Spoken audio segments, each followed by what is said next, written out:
Hi friends, welcome to my channel. आज मैं आप लोगों को प्रीपेड एक्सपेंस के बारे में बताऊंगा कि प्रीपेड एक्सपेंस कैसे होता है, उसकी हम अकाउंटिंग कैसे करते हैं, उसको बैलेंस शीट में हम कैसे रिफ्लेक्ट कराते हैं, फिर उसका इम्पैक्ट पीएनएल पे कैसे पड़ता है। इससे पहले जो मैंने अपना वीडियो डाला था वो डाला था प्रोविज़न फॉर बैड डेट्स। ये वीडियो होगा मेरा प्रीपेड इंश्योरेंस एक्सपेंस पे। प्रीपेड एक्सपेंस क्या होता है? सबसे पहले तो हमें ये जानना चाहिए कि प्रीपेड एक्सपेंस होता क्या है। प्रीपेड एक्सपेंस, जैसा कि नाम से ही आप लोग समझ सकते हैं, प्रीपेड, पहले पे किया हुआ। मतलब कि प्रीपेड एक्सपेंस एक ऐसा एक्सपेंस होता है जो हम पे एक फाइनेंशियल ईयर में करते हैं और उसका जो बेनिफिट मिलता है हमें दूसरे फाइनेंशियल ईयर में मिलता है। या हम ये कह सकते हैं कि अगर एक पीरियड में हम पे करते हैं तो उसका बेनिफिट हम हमेशा दूसरे पीरियड में उठाते हैं। एक ऐसी सर्विस के लिए पे करना जो सर्विस अभी हमने अवेल नहीं की, या हम एक ऐसे एसेट्स के लिए जो हम एसेट्स परचेज करते हैं उसके लिए अगर हमने एडवांस में पेमेंट कर दी लेकिन वो एसेट्स अभी तक हमने परचेज नहीं करी, तो that is also prepaid. Prepaid जो होता है वो हमेशा आपके लिए एसेट्स होता है। कैसे? जो सर्विस आपने अवेल नहीं की, उस सर्विस के लिए अगर आपने एडवांस में पेमेंट कर दी तो वो आपके लिए एक एसेट्स हो जाता है और ये हमेशा बैलेंस शीट में रिफ्लेक्ट करता है जो प्रीपेड होता है, और हमेशा बैलेंस शीट में जो होता है वो करंट एसेट्स में रिफ्लेक्ट करता है। ये है जो हम पुराने तरीके से बैलेंस शीट बनती है, लेकिन आज की डेट में जो बैलेंस शीट बनती है उसमें करंट एसेट साइड में ये शो होता है। अब हम अगर प्रीपेड एक्सपेंस बुक करते हैं तो कैसे बुक करते हैं उसको अब इसके बारे में मैं आपको बताऊंगा। जब हम प्रीपेड एक्सपेंस बुक करते हैं तो दोनों आइटम बैलेंस शीट का होता है, जैसे कैश और प्रीपेड जो हम बुक करते हैं। हमारा प्रीपेड एक्सपेंस की जो ग्रुपिंग होती है वो हमेशा करंट एसेट की होती है। करंट एसेट्स की ग्रुपिंग होती है। प्रीपेड एक्सपेंस की ग्रुपिंग हमेशा करंट एसेट्स होती है क्योंकि वो आपके लिए एसेट्स होता है। जब आप प्रीपेड पे करते हैं, उसके लिए पे करते हैं, तो उसकी सबसे पहली एंट्री जो आप करते हैं वो ये करते हैं कि प्रीपेड एक्सपेंस को आप डेबिट करते हैं और बैंक को क्रेडिट करते हैं।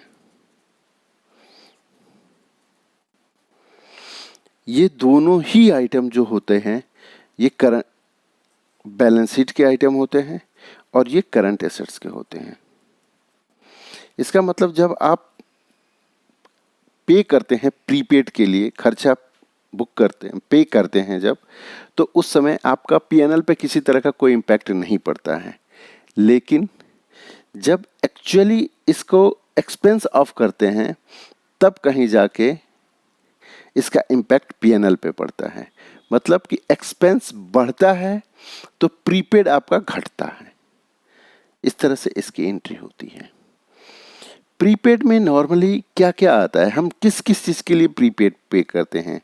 जैसे हम रेंट होता है उसके लिए हम एडवांस पे करते हैं, दैट इज प्रीपेड। हम इंटरेस्ट पे करते हैं लोन पे, ये हमारा प्रीपेड होता है, ये एडवांस होता है। इंश्योरेंस पे करते हैं हम, दैट इज प्रीपेड। इस तरह के कुछ ऐसे खर्चे होते हैं जो कि प्रीपेड होते हैं। अब हम देखते हैं कि इसकी एंट्री कैसे करते हैं, वो बैलेंस शीट में कैसे रिफ्लेक्ट होता है, इसकी एंट्री कैसे करते हैं और कैसे बुक करते हैं, कैसे वो पीएनएल को इम्पैक्ट डालता है और फिर किस तरह से वो आपके बैलेंस शीट पे इम्पैक्ट डालता है। तो इसको करने के लिए अब पहले साल में जब आप पे करते हो तो सबसे पहली एंट्री जो आप करते हो जब आप बुक करने जाते हो, तो सबसे पहली एंट्री क्या करते हो, जब फर्स्ट टाइम में जब आप पे करते हो तो कहते हो कि प्रीपेड एक्सपेंस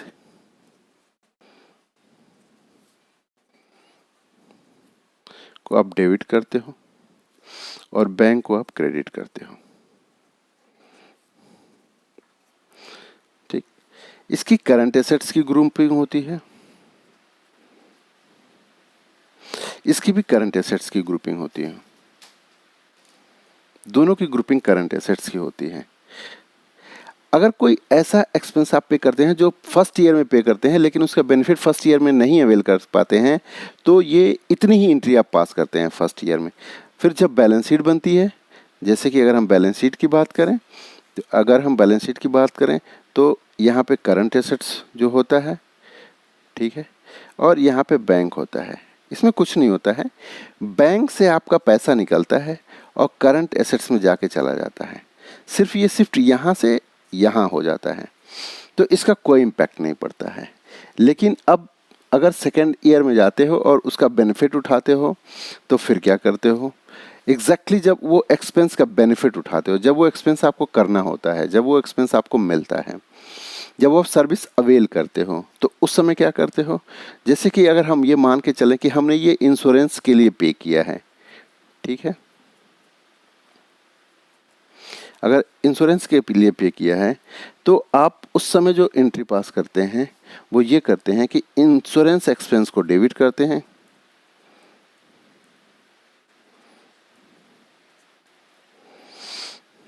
और प्रीपेड एक्सपेंस को क्रेडिट करते हैं। जैसा कि मैंने बताया था कि जो प्रीपेड आता है वो करंट एसेट्स की ग्रुपिंग आता है, वो यहाँ पे रिफ्लेक्ट करता है।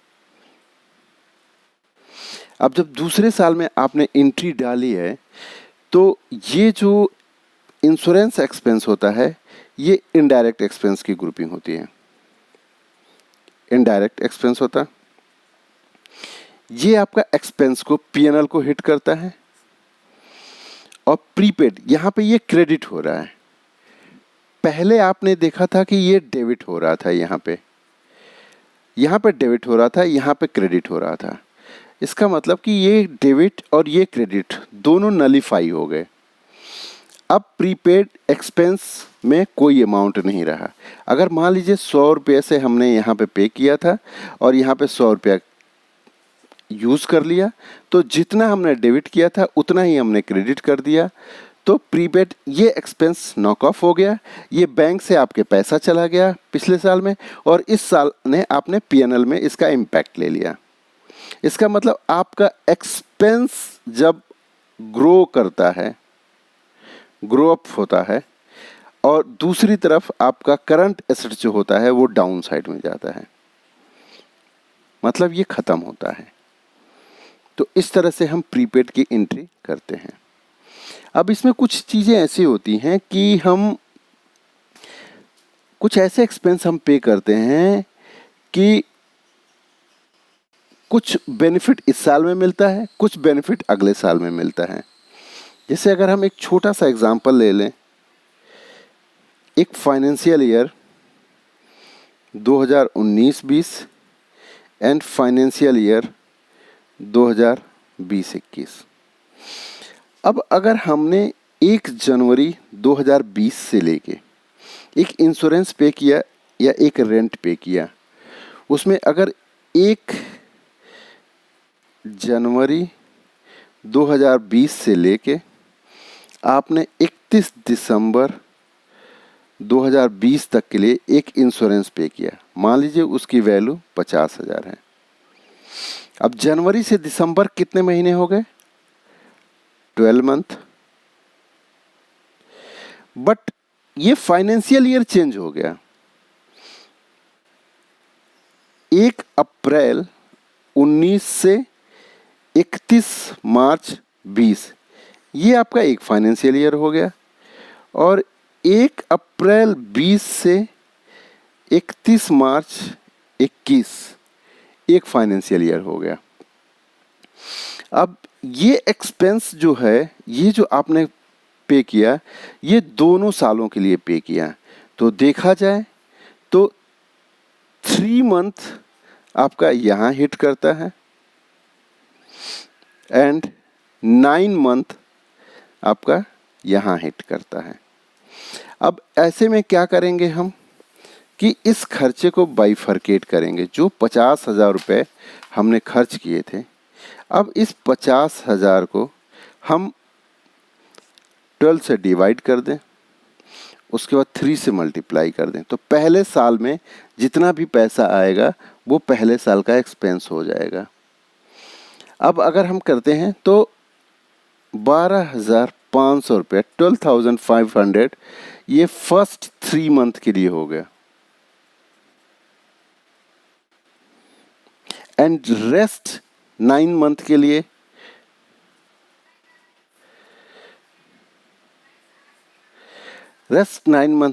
आपका आ गया 37,500। इस तरह से हम ये देख सकते हैं कि दो अलग अलग टाइम पे आया। अब इसकी दो अलग अलग तरीके से हम एंट्री करेंगे। जब हम 1 जनवरी 20 को जो हम एंट्री पास करेंगे, उसको क्या करेंगे, इंश्योरेंस एक्सपेंस को डेबिट करेंगे। वो इसलिए क्योंकि इस पीरियड में 19-20 में 3 महीना के लिए भी ये प्रीमियम पे किया गया है, तो इसलिए यहाँ पे जाएगा। रेस्ट 9 मंथ के लिए हमने प्रीपेड किया है, तो ये प्रीपेड में चला जाएगा। प्रीपेड मैंने पहले भी बताया था कि ये करंट एसेट्स का हिस्सा होता है, इसलिए ये डेबिट होता है। उसके बाद बैंक से पैसा चला गया, तो ये हम बैंक को क्रेडिट कर देते हैं। अब 12,500 यहाँ आ गया, 37,500 यहाँ आ गया, और ये आपका आ गया 50,000 रुपया। इस तरह से ये हिट करेगा पीएनएल को, ये हिट करेगा आपको बैलेंस शीट को। और ये जब आप 31 मार्च 20 को बैलेंस शीट बन रही होगी, तो ये फिगर जो होगी ये आपके बैलेंस शीट में हिट करेगी। बैलेंस शीट में आपकी एसेट्स की तरह दिखाई देगी। और ये 12,500, 12,500 ये आपका एक्सपेंस हिट करेगा, जो कि इस साल का होगा। अब हम फिर नेक्स्ट ईयर में आएंगे। अब हम नेक्स्ट ईयर में जब आएंगे तो 1 अप्रैल 2020, अब यहाँ पे भी हमें एंट्री पास करनी होगी, क्योंकि नेक्स्ट ईयर ये 37,500 जो है ये नेक्स्ट ईयर के लिए खर्च हुआ है। अब नेक्स्ट ईयर के लिए खर्च हुआ है तो हम 1 अप्रैल को नेक्स्ट ईयर में इसको कर सकते हैं। तो इसकी सबसे पहले ही एंट्री जो हम करेंगे 1 अप्रैल को हम कर देंगे इंश्योरेंस एक्सपेंस को डेबिट करेंगे और प्रीपेड एक्सपेंस को क्रेडिट करेंगे। 37,500 इस तरह से ये। अब ये 9 मंथ का जो आपका एक्सपेंस होगा नेक्स्ट फाइनेंशियल ईयर को हिट कर जाएगा, को हिट करेगा। 3 महीने का खर्चा हमने पहले दिखा दिया, 9 मंथ को प्रीपेड में ले गए, फिर 9 मंथ के एक्सपेंस को हम नेक्स्ट ईयर में ले आए, और नेक्स्ट ईयर में 1 अप्रैल को हमने खर्चा हिट कर दिया। मतलब कि जिस पीरियड में हमने वो फैसिलिटी अवेल की है, उसी पीरियड में हमने उस एक्सपेंस को हिट किया है। ऐसा नहीं है कि हम पूरे खर्चे को एक ही साल में हिट कर दें। ऐसा इसलिए नहीं करेंगे क्योंकि वो खर्चा जो है वो इस साल से रिलेटेड है ही नहीं। जिस साल से रिलेटेड है उसी साल में हमने उसको दिखाया है। तो इस तरह से हम कर सकते हैं। दोस्तों, अगर मेरा वीडियो आपको पसंद आए तो आप लाइक करिए, सब्सक्राइब करिए, और अगर आपका कोई क्वेश्चन है अगर आपको इस पे कोई क्वेश्चन बनता है तो आप हमें कमेंट करिए, मैं उस पे ज़रूर आपको रिप्लाई करूँगा। इसके अलावा एक स्लाइड्स और मैं आपको दूंगा जो कि आपको देखना चाहिए, पसंद अगर आए तो ज़रूर देखिएगा। कई बार ऐसा होता कि हम कुछ खर्चे ऐसे होते हैं कि 2-3 साल के लिए एक साथ पे कर देते हैं प्रीपेड में ही। तो जैसे मैंने 2 साल के लिए बताया वैसे ही हम 3 साल के लिए भी कर सकते हैं। ठीक वैसे ही जैसे एक एग्जांपल के तौर पे अगर दूं, अगर एक 1 Jan 20 से लेके अगर 30 नवंबर 21 तक के लिए अगर मैं 1.5 लाख रुपए अगर मैं पे करता हूं इंश्योरेंस के लिए, तो ये कितने पीरियड में आएगा? पहला होगा 1/1/20 से लेके 31/3/2020 तक, दैट इज 3 मंथ। 1 अप्रैल 20 से लेके 31 मार्च 21 एंड 1 अप्रैल 21 से लेके 30 नवंबर 21। This is 3 month, this is 12 month and this is 8 month. तो अब हम इस 1,50,000 को 3 हिस्सों में बांट देंगे, 3 महीने, 12 महीने और 8 महीने। 12, 8, 20, 3, 23, टोटल 23rd मंथ होंगे। तो इसको अगर हम बांटने के लिए इंटू 3 डिवाइडेड 23, ये 3 महीने के लिए निकल जाएगा जो कि अप्रॉक्सीमेटली इतना होगा। फिर इसी तरह से हम पहले साल में हम इतना खर्चा बुक करेंगे, जो रेस्ट होगा वो हमारा प्रीपेड में चला जाएगा। दूसरे साल के लिए जब हम 1 साल के लिए खर्च निकालेंगे,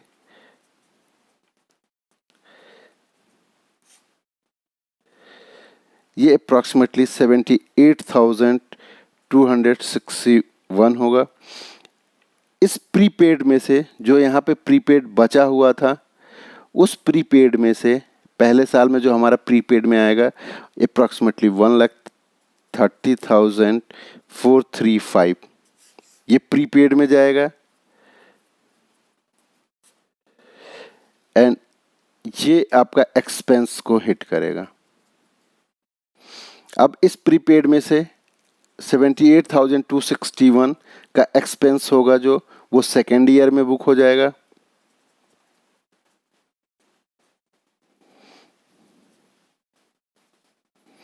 एंड रेस्ट जो बचेगा वो थर्ड ईयर में बुक हो जाएगा, जो कि अप्रॉक्सीमेटली 52,174 रुपीज़ होगा। ये लास्ट ईयर में एक्सपेंस बुक हो जाएगा, एक्सपेंस ऑफ हो जाएगा एंड प्रीपेड खत्म हो जाएगा, प्रीपेड नील। ये तो आप इस तरह से कर सकते हैं। अब इसको कैसे करना है, एक एक एंट्री आप कर सकते हैं जैसे मैंने पहले समझाया था, बिल्कुल सेम वैसे ही कर सकते हैं। इसको अगर हम फर्स्ट ईयर में इसकी एंट्री करेंगे तो इंश्योरेंस एक्सपेंस करेंगे,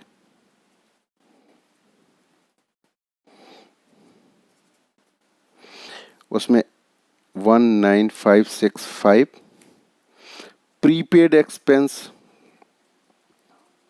प्रीपेड इंश्योरेंस एक्सपेंस जो होगा ये 1,3435 टू बैंक।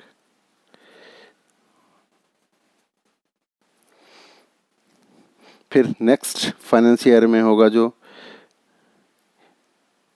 1,420 को आपकी एंट्री होगी। इंश्योरेंस एक्सपेंस को डेबिट टू प्रीपेड एक्सपेंस, जो सेकेंड ईयर के लिए होगा वो 78,261, 78,261। ये जो फिगर है 1,30,000 435, उसी में से ये 78,261 जो होगा कम हो जाएगा। तो दूसरी एंट्री आपकी 78,000 की ये हो जाएगी। फिर 1 अप्रैल 21 को जो एंट्री होगी वो होगी insurance expense debit to prepaid expense. ये होगा 52,174, 52,174। इस तरह से अगर आप देखें, फर्स्ट ईयर का एक्सपेंस 19,565, सेकेंड ईयर का एक्सपेंस 7,8,261 एंड थर्ड ईयर का एक्सपेंस 5,2,174। ये टोटल आपका 1.5 लाख रुपए का एक्सपेंस 3 इयर्स में हिट करेगा, 3 इयर्स में हिट करेगा। इस तरह से हम प्रीपेड एक्सपेंस को बांटते हैं। दोस्तों, आपने देखा कि प्रीपेड एक्सपेंस की अकाउंटिंग हम कैसे करते हैं। नॉर्मली जब हम सीए की क्लासेस कर रहे हैं, बीकॉम कर रहे हैं, एमकॉम कर रहे हैं या 12th में कॉमर्स में पढ़ रहे हैं, तो कुछ इस तरह के ऐसे अकाउंटिंग होती है जिसको समझने में काफ़ी प्रॉब्लम होती है, नहीं समझ पाते हैं बच्चे। तो मेरे ख्याल से ये अगर आप वीडियो देखेंगे तो आपको अच्छी तरीके से चीज़ें समझ में आएंगी, क्योंकि मैंने एक एक आइटम आपको एक एक चीज़ लिख के अच्छे से समझाया है। अगर आपको मेरा वीडियो पसंद आए तो इसको ज़रूर लाइक करिएगा, ज़रूर कमेंट करिएगा। अगर और आपको लगता है कि कोई नया टॉपिक हमें आपको बताना चाहिए तो आप अपनी पसंद के हिसाब से आपको जिस टॉपिक में प्रॉब्लम आ रही हो वो टॉपिक आप हमें दे दीजिए। उस टॉपिक पे मैं अच्छा सा एक वीडियो बनाऊंगा और ज़रूर आपसे शेयर करूंगा। Thank you.